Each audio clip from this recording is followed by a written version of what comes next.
నేను పక్కన చాలా సైలెంట్ గా కిల్లర్ వైబ్స్ ఇస్తున్న మా కిల్లర్ నాని గారితో మాట్లాడాలి.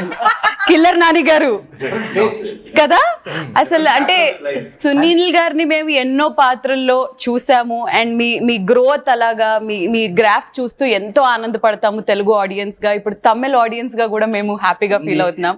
అలాంటిది కిల్లర్ నాని గారు వీళ్ళకి ఫ్రేమ్స్ పెట్టడం ఎలా అనిపించింది మీకు సినిమాలో? మోస్ట్ ఏంటంటే తను శ్రీనివాస్ రెడ్డి, సత్య, మన అవినాష్ అండ్ సకల శంకర్ అందరూ ఏంటంటే మాది నేను అంటే ఏదో దేవుడి దయ వల్ల ఇన్ని సంవత్సరాలుగా చాలా లొకేషన్స్ లో వెదర్ చూసాను కదండి. వెరీ హెల్దీ వైబ్ అందరిది. ఇప్పుడు అసలు ఆవిడ ఏ రోజుని హీరోయిన్ గా ఏ రోజు నేను ఫీల్ అవటం అసలు చూడలేదు, సింగిల్ రియాక్షన్ కూడా చూడలేదు. అలాగే మెయిన్ అందరికి తగినట్టు దొరికింది ఈయనంత కంఫర్టింగ్ అసలు ప్రపంచంలో ఎవరెవరో. సో ఈ వెదరే మెయిన్ అందరికి హెల్ప్ అయిందండి. అదే సింపుల్ అండి, లోపల నుంచి ఏదైనా డైలాగ్ వచ్చిందంటే అర్థం ఏంటంటే ఆ వెదర్ బాగుంటే వస్తుంది. వెదర్ బాగాలేదనుకోండి, ఇలా బిసిపోయి ఉన్నాం అనుకోండి, ఏమి రాదు అక్కడ. నేను అనుకునేవాడిని ఊర్లో ఉన్న సినిమాలు చూసేటప్పుడు మనం వెళ్ళిపోయేసి హెత్తుంటే వాళ్ళు తీసుకుంటుంటారు అనుకునేవాడిని. వచ్చాక బాబు ఇక్కడ నుంచో అనగానే ఏంటి అనుకున్నా, ఇలా నుంచో బాబు ఏంటి లైట్ తీసుకోవడం తెలీదా? లైట్ తీసుకోవడం ఏంటి? ఒక్కోసారి కౌంటర్ లో బాబు లైట్ తీసుకుంటారే కార్లో పెట్టనివ్వండి మరి ఒక్కోసారి కావాలండి. అలాగే మన ప్రమేయం ఉండదు. ఇది ఏమనుకున్నానంటే చాలా కంఫర్ట్ గా ఉంటుంది. చచ్చిపోతున్నాం ఇక్కడ ఊర్లో, ఈ చెమట సీన్ చేస్తుంది, ఏం డబ్బులు ఏం రావట్లేదు. సినిమాల్లోకి వెళ్ళి మనకి ఇది ఉంది కదా, ఈ టాలెంట్ తో మనం బాగా ఎదగాలి, అసలు ముందు బీభత్సం అందరితో అనుకున్నా. మెల్లిగా ఇక్కడికి వచ్చాక అలవాటు అయిపోతుంది కదా, అందరికీ ఆల్మోస్ట్ అందరితో అదే ఉంటది రిధమ్. ఫస్ట్ లో చేసినప్పుడు ఇది కొన్ని వాళ్ళు చెప్పినప్పుడు భయపడ్డాను. నాకు అవతల ఆర్టిస్ట్ ఎవరైనా డైలాగ్ చెప్తుంటే నేను ఇలా ఉండేవాడిని అంతే. అంటే నా డైలాగ్ ఎప్పుడు వస్తుంది, లోపల నా డైలాగ్ అనుకుంటా, లోపల ఈ గ్యాప్ లో మర్చిపోతున్నానేమో అని నా డైలాగ్ అనుకుంటూ ఉండేవాడు. ఇలా ఇలా ఇలా ఇలా ఇలా ఇలా నా డైలాగ్ తప్ప డైలాగ్ చెప్పేసేవాడిని. ఇతను చాలా షార్ప్, భలే అవతల ఆర్టిస్ట్ చెప్పగానే తప్పని చెప్పేస్తాడు అని ఊరు అందరూ. అది ఏంటంటే నేను మళ్ళీ మర్చిపోతానని లోడ్ చేసుకున్నారు కదా, అది కక్కేసేవాడు. అప్పుడు అనుకున్నాను ఇది ఎవళ్ళదన్నా యాక్టింగ్ లో కానీ అందులో కానీ టైం ఒక సీన్ బాగా వచ్చిందంటేనండి ఆ వాతావరణమే రీజన్ అండి నాకు అనిపించింది. ఇప్పుడు మీకు కొంచెం ఒక కాంప్లికేటెడ్ క్వశ్చన్ అడుగుతాను, బికాస్ యాజ్ ఎ కమీడియన్ గా మీరు సీనియర్ అనే విషయం అందరికీ తెలుసు. ఇక్కడున్న ఈ ముగ్గురులో అంటే లైక్ మన శకలక్ శంకర్ గారు కానీ, సత్య గారు కానీ, శ్రీను గారు కానీ, ఈ ముగ్గురులో మీ ఫేవరెట్ ఈ సినిమా వరకు మాత్రం అంటే ఎవరి పేరు తీసుకుంటారు మీరు? ఈ సినిమా వరకు అంటే మటుకు ఎందుకంటే తనకి అవకాశం దక్కింది సత్యకి. దాన్ని అద్భుతంగా తను చేశాడు, చాలా అద్భుతంగా చేశాడు కదా. అంతే కదా మరి. ఇప్పుడు సైకిల్ వేరుంటది, రన్నింగ్ పోటీ వేరుంటది, సైకిల్ పోటీ వేరుంటది, ఇలా మూడు రకాలు కదా. తనకి ఇచ్చిన క్యారెక్టర్ వేరుంటది, తనది వేరుంటది, తెంది వేరుంటది, నాది వేరుంటది. కానీ సత్య ఎక్స్ట్రాడినరీగా తనకు వచ్చిన దాన్ని ఇంకొక 10%, 20% అలా పెంచుకుంటా తను ఆల్మోస్ట్ ఫినిష్ అయ్యేటప్పటికి 200% తను చాలా అద్భుతంగా చేశాడు. తను అసలు ఈయన అన్నారు నాతో కూడా, తను అసలు నేను ఇందాక చెప్పింది ఎగ్జాంపుల్ ఎందుకు చెప్పానండి, నాకు తెలిసేది కాదు కదా ఫస్ట్ స్టార్టింగ్ లో చేసేటప్పుడు. అప్పుడు నేను ప్రకాష్ రాజ్ గారిని అడిగాను, మీరు ఇంక విపక్షంగా చేసేస్తున్నారు అని, నాకు ఏం తెలియట్లేదు, డైలాగ్ అయిపోయిన తర్వాత చూస్తున్నాను నేను నువ్వు చేస్తావురా, నీకు తెలియదు అది, నేను నిన్న ఐడెంటిఫై చేశాను రా, లేకపోతే కంపెనీ కార్లో నువ్వు వెళ్తానంటే లేదని నా కారు ఎక్కించుకున్నాను చూడు, ఎందుకో తెలుసా, నువ్వు ఫ్యూచర్ లో అనిపించింది నాకు నీలో స్పార్క్ ఉందని, నీకే అర్థం అవుద్ది కెమెరా, అప్పుడు నువ్వే అల్లుకుపోతావు అన్నారు. సో అప్పటికి నేను చేశాను, తనను అబ్జర్వ్ చేస్తుంటే మానిటర్ లో ఈయన అన్నారు నాతో, చూడు అని. తన డైలాగ్ అయిపోయినా సరే ఆ లుక్స్ ఇలా చూడటం అంటే అంటాం, మళ్ళీ అది ఇవే కాదు ఈ క్యారెక్టర్ లో ఉండే అది అందుకు తను ఉన్నోళ్ళ అందరిలో కూడా తనే చాలా అద్భుతంగా అండ్ ఇంకోటి కూడా తనకి ఎక్కువ మార్కులే, అంటే తను చాలా బాగా చేశాడు. దానికి మాకు నిజంగా ఈవిడ సహకారం, ఈయన సహకారం, వీళ్ళందరి సహకారం లేకపోతే ఆ హెల్దీ వెదర్ రాదు కదా. ఈవిడ నేను ఇందాకే చెప్పింది, ఈవిడ అదే నాది పేలినా ఎవరిది పేలినా ఈవిడ టైటిల్ నేమ్ ఉన్న గీతాంజలి అని, ఆవిడకి 50th మూవీ అయినా సరే ఆవిడ స్పేస్ అందరికి ఇచ్చారు కదా, ఎస్ అంత గురించి చాలా గ్రేట్ అది. చాలా గ్రేట్. ఆ విషయం మెయిన్ గా చెప్పాలి, because this is a lady oriented film Gitanjali అనేది, అండ్ గీతాంజలి మళ్ళీ వచ్చింది అనేది కూడా.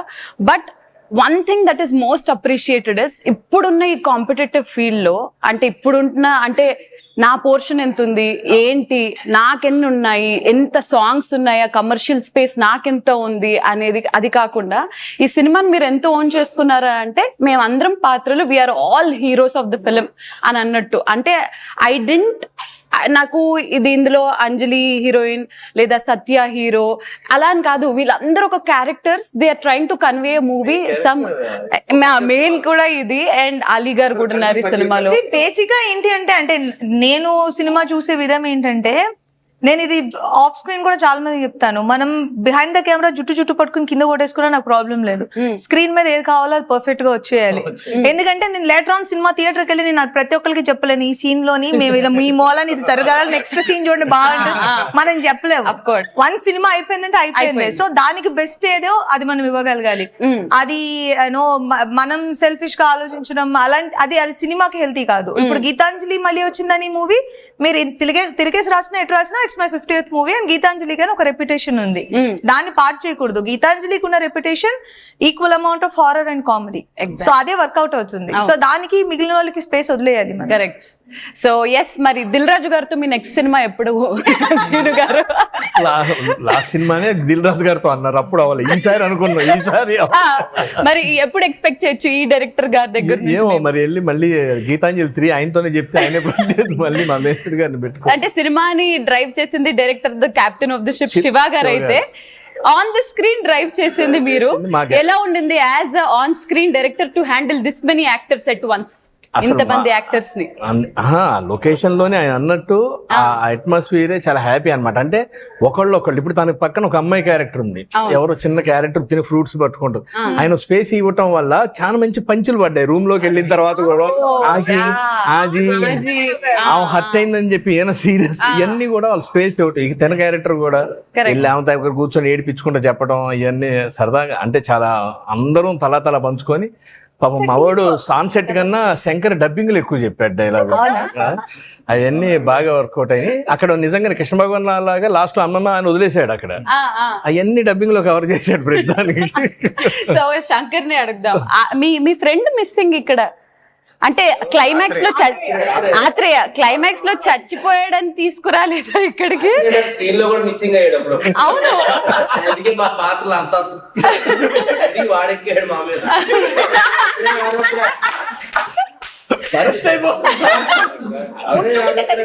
అయితే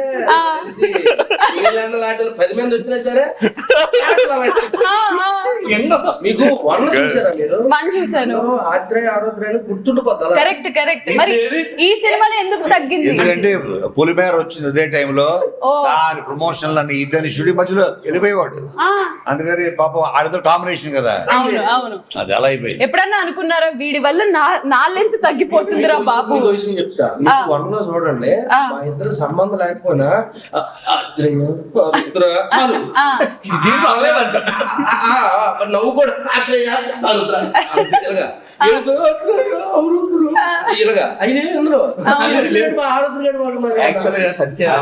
రాజేష్ వెళ్ళకుండా ఉంటే ఇప్పుడు ఏడిపించేది ఉంది, అది మీరిద్దరు అది కోన గారు. కానీ ఇక్కడ అన్ని ఎలా ఏది ఉన్నా సరే అన్ని బాగా రావడానికి రీజన్ ఏంటంటే అందరి సైడ్ నుంచి కలిసిన వెదరే. స్క్రీన్ అయితే మామూలుగా సినిమాలో డైరెక్టర్ క్యారెక్టర్ కాకపోయినా పాపం స్క్రీన్ అయితే ఆల్మోస్ట్ ప్రతి సినిమాలో తను చేసిన, తను నాకు పంచి వచ్చిన తను చెప్తాడు, నా పంచి కూడా తను చెప్తాడు, ఇలా అంటావన్నా మేము F3 చేసినప్పుడు అప్పుడు ఇలాంటి బాగుంటుందేమో చూడంటే కరెక్ట్ సీన్, ఇది బాగుంది, నచ్చింది, అలాగే ఆ వెదర్ ఉంది కదా, దాన్ని మెయిన్ కెప్టెన్ శివ తను సపోర్ట్ చేయకపోతే అవ్వదు కదా. అసలు తను కెప్టెన్ లాగానే లేడు, తను క్యాజువల్ అన్న ఏంటన్నా ఇదన్నా అదన్నా అన్న మీరు చేస్తారన్నా, మీరు డాన్స్ చేస్తారన్నా అన్న, మీరు చెప్తే డైలాగ్ అన్న మీరు చేస్తారు ఓకే అంటే తను కంఫర్ట్ ఏంటంటే అందరికి కంఫర్ట్ ఏంటంటే తను ఈ 15 ఏళ్ళలో ఎన్ని అర్రర్ సినిమాలు వచ్చి ఎన్ని బ్లాక్ బస్టర్లు అయినా మీరన్నీ లెక్క వేసుకోండి. సినిమా మొత్తం యాక్టర్లు అందరూ సినిమా కథ కోసం సపోర్ట్ చేస్తే ఒక్క యాక్టర్ కి మాత్రమే పేరు వస్తుంది ఎనీ మూవీకి. కరెక్ట్. సో ప్రేమ కథ చిత్రం సప్తగిరికి గాని, రాజు గారి గదికి నాకు గాని, ఆనందో బ్రహ్మకి మళ్ళీ సెకండ్ అవార్డు నాకు గాని, అలాగే మళ్ళీ గీతాంజలి ఫస్ట్ పార్ట్ లో ఆత్రేయ ఆరుద్రలు గాని, అలాగే ఈ సినిమాకి సత్యకి. సో అలాగా ఒక్క ఇద్దరికే మాత్రమే అది దాని వెనకాల మట్టికి అందరూ అది ఉండాలి. అదే అంటున్నాను. అసలు ఇక్కడ సపోర్ట్ ఏంటి?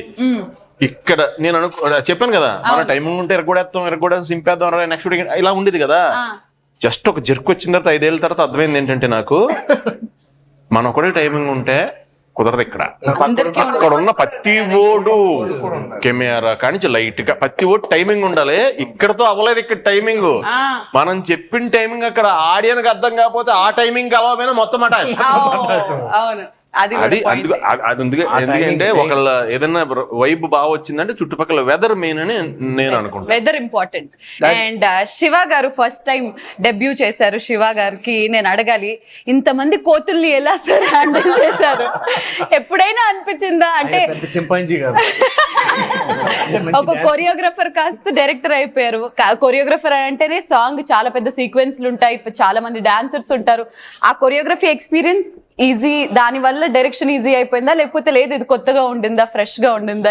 చేసినంత వరకు మాత్రం మళ్ళీ నాలో వేరే అప్పుడు డిఫరెంట్ శివాని చూస్తారు. అవునా? అప్పటి వరకు డైరెక్షన్ వరకు అంటే ఆయన పాపం పెద్దగా మాట్లాడరు కూడా, ఎందుకంటే వీళ్ళందరూ మాట్లాడేసుకుని షార్ట్ కి ఒక అండర్స్టాండింగ్ లో వస్తారు. అప్పుడు మనం పెడితే చాలు. కొరియోగ్రాఫ్ చేసినప్పుడు మాత్రం వాయిస్ ఏంటి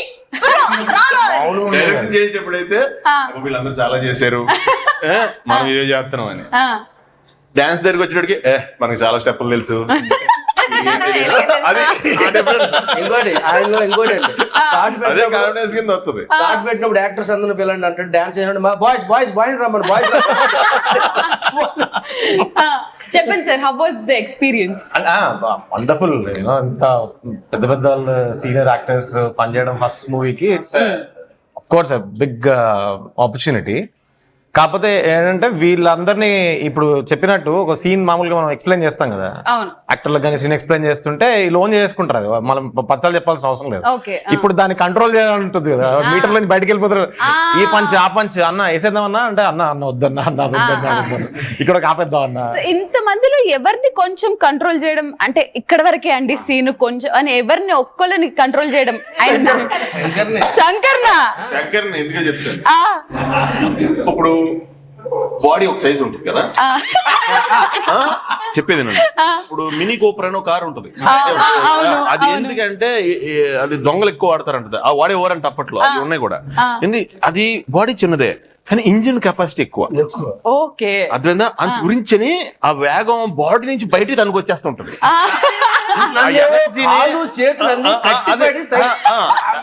కాదు సింపుల్ అండి, వాల్కనోలు అవి వస్తుంటాయి కదా, ఉప్పు పట్టి పట్టి పట్టి. ఎందుకంటే పైన భూకంపం ఎందుకు వస్తుందంటే ఆ ఎనర్జీ లోపల ఎక్కువ ఉంది, బయట ఫ్రేమ్ దానికి దాన్ని భరించే అంత ఫ్రేమ్ కాదు, అందుకు బడేమని వచ్చేది బయటికి.